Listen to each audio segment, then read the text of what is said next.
NIPI ni June som lenga tuni simding Isaiah som li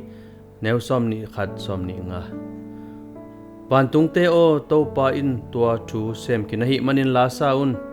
to pa in Jacob hon khin hi Isaiah som li aneu som ni thum Lamet Omlo Thute Emile alante tanu naw ngek pen trosomi som legya chi nan na to hong suak moka Lamet bei ma mawi hibang te pen aswa zo asol lowin sithei sewanten la boltak ke chi san lai hi anu na hi le katanu ading Lamet na len pinaying chi in James chapi in I takin thungen na to ke mo hi kum gu ka chin chiang in achi sunga abok len pi khat a thong kul hi sewan pan na chi no puthaying khat vei ma hongan cham sak lai un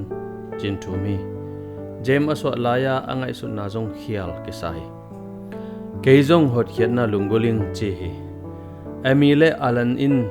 hi sewan pa zat lo ding tel thei na pi pasien wang let na to mai sak zo hi tu cham lui kam sang ten pasien thuken na pulak thei ton tung hi ai he jong in tua pen akinial zo lo pasien in na mai sak na le hot khiat na to akigan khom nei ki ge ai sa jain juda mo na pulaka ai he jong in nang kongon khin hi ke hongzon ki kin chi to na zomi pasien hi na pen ami te chingma in no sengei lo chi thu hi nang kong piang saka kong mangil ke hi chi hi athu khup na pen